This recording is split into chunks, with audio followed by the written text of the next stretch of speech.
Hello, this is 4x4shop.ca with the teardown and removal of a CIC and CCC 2004 to 2009 BMW 6 Series and 5 Series. The 5 Series radio removal will be slightly different though. Now the first thing you're going to start with is the monitor, which has two torque screws that you're going to remove from the top. Once those screws are removed, you're going to pull the monitor down and slide it out of the housing bezel. Now there's two plugs you're going to remove from the back of the monitor. One is the monitor video plug and the other is the power supply plug. You will put that to the side. Now the tricky part on this vehicle here is that there is one torque screw located on the inside of the air conditioning vents. If you try to pry out the two sides, the vent will not come out because there is a torque screw located on the inside of the vent, as you can see here in the video. Once you slightly pull up the vent, I would suggest you put a tool inside that will be able to push the door lock and hazard light switch out of the housing. Once that is pushed out, you are able to access the screw. Then you will pull out the air conditioning vents. Then on the inside of the dash for the top housing trim, you will see two phillips screws located on each side of the unit. Once pull out, you will take your pry tool and then you will pry out the existing radio bezel. Remove it. Then you remove the three plugs, 1, 2, 3, which are located inside the dash right now.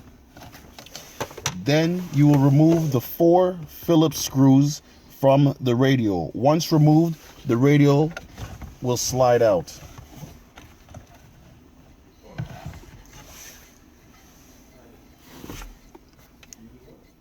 This 4x4 shop back with the removal of a 6 Series BMW CCC interface module. Once the radio has been slid out, you're going to pull the shifter back so you have access to remove the radio clearly without scratching the shifter bezel, I should say. Then you're going to remove the power plug, the video interface plug, and your 2 antenna plugs and 1 fan control switch. Put the radio to the side. Also take note that you're going to have to remove the factory optical wire from the housing because it's going to go into our aftermarket housing. So we would also suggest that you unravel some of the wire's loom to give your wire more distance and stretch, so it will have an easier way of going inside the vehicle once done.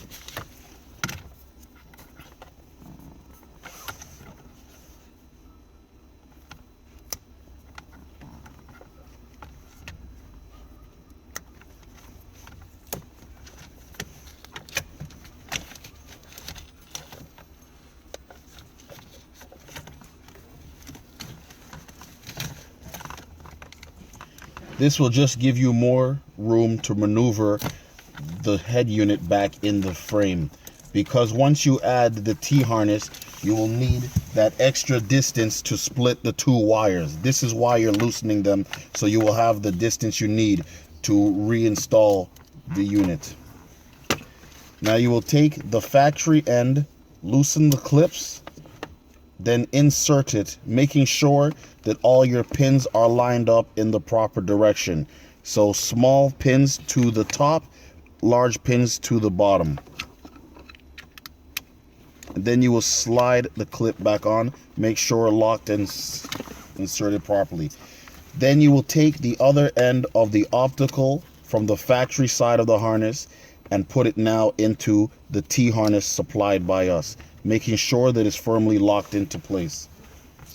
And again, this is why you want the loosening of the wire, so you'll have that distance to push your main harness deeper down into the housing to not get wires snagged on reinstallation. Now you will route this wire around the back of the unit Make sure to go all the way to the back of where the unit slides into place. Then you will fish the wire around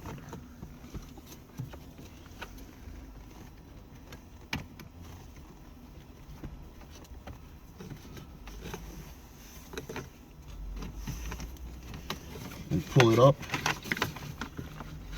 trying to also put the power supply box to the corner and the side of the inside of the dash to not interfere with the reinstallation of the new unit.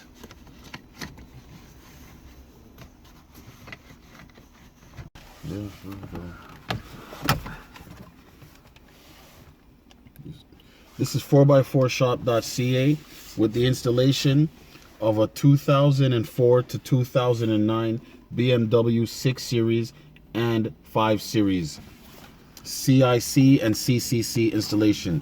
Now, once all your harnesses are routed to the top of the back where the monitor is located, you're going to put your factory monitor plug on your right hand side, which says LVDS.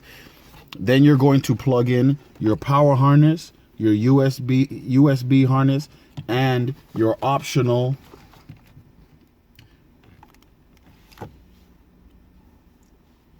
DVR in harness and the GPS antenna. So make sure all of those. Now, the factory video power harness for the factory monitor is no longer being used, so you can just push that to the back of the dash. Now, the unit slides in bottom end first because it locks into the groove and then pushes up to connect with the screw holes. Then you will put the 2 Phillips screws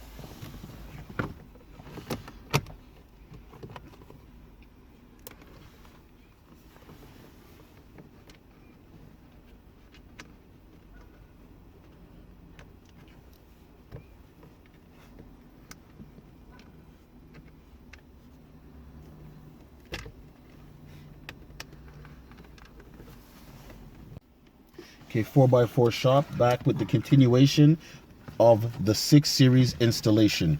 So now you're going to connect your main power harness from the T harness that we supplied to you into the unit. Gently push it in, then push the locking tab firmly in to make sure it is locked into place. And then you're going to reattach all of the existing factory plugs. Make sure some of your wires are not overlapping one another for installation.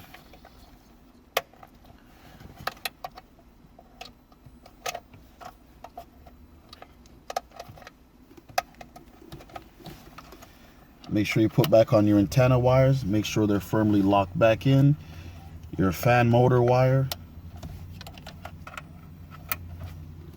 You will double check to make sure all harnesses are put back into it. Also, you will have to run the supplied auxiliary cable. That will be run down the back of the dash, up your center console, into the vehicle supplied auxiliary jack inside your center console. Right there. So it will come underneath. This panel here is removable. It pops up and then you can fish the wire through the side panel up the center console. Make sure all your wires are free. That's nothing snagging them so the deck can slide back properly without pinching any wires. Once you do that, you will connect back your 4 Phillips screws that hold the radio in place.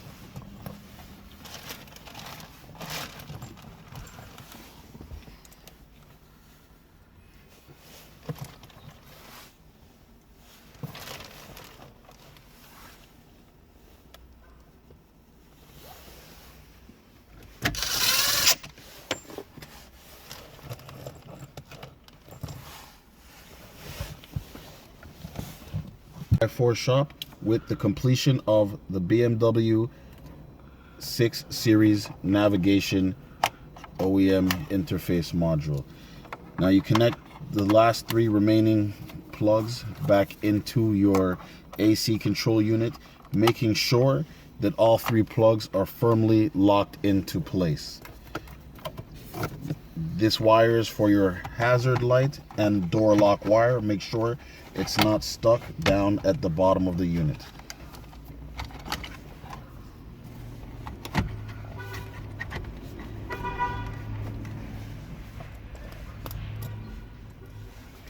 Two side phillips screws.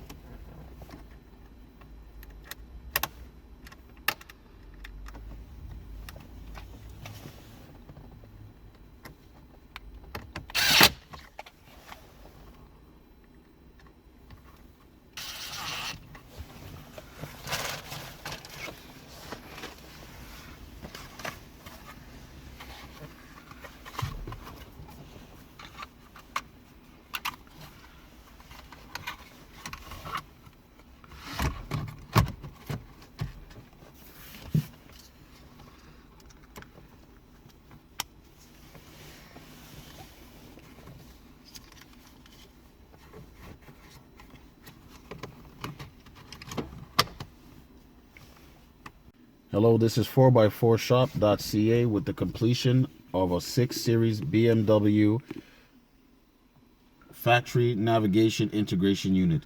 Now, once your install is complete, if you notice that the factory iDrive knob is not working on the screen, you're going to go into Settings, Factory Setup, put in the password 1314, then OK. Now you're going to go down or up, depending on where the menu is located, to iDrive B.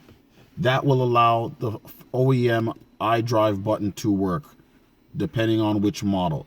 Also, if you would like to get the newer interface for the BMW series lines, you can select BMW Evo ID6, which is the new interface for the BMW all 3 series, 4 series, 5 series, 6 series, and so on.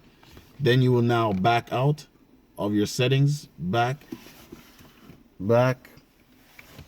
and now you will notice that the iDrive knob is now fully functioning on the aftermarket radio setup. Also, for your video, you will manually select auxiliary on the factory radio to get the audio to play. Okay, this is 4x4 shop with the ID6 visual setup show. You're going to go into settings, system info, factory setup, password 1314, okay. You will scroll down to get the new visual display settings, which is BMW Evo ID6. Then you will back out of the unit.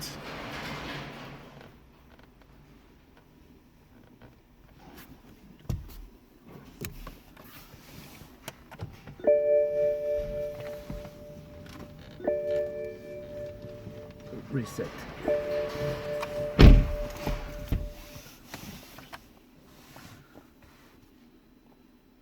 Once the unit turns back on, you will now get the new updated visual display. This is the display of the ID6 2004 to 2009 BMW 6 Series. This is the upgraded graphics.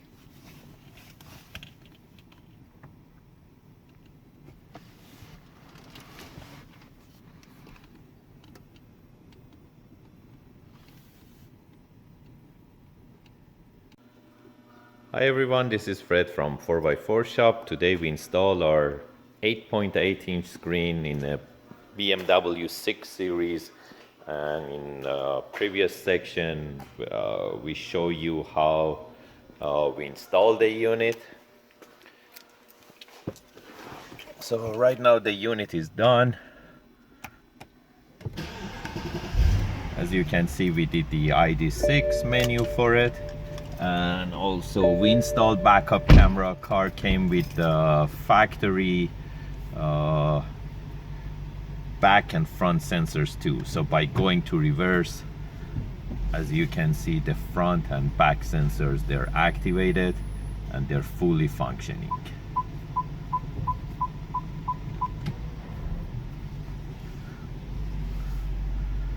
If you're interested to get these type of units, you can give us a call at 905-604-4294. And also the best way to buy them, you can buy them online from 4x4shop.ca. Thank you and have a great day.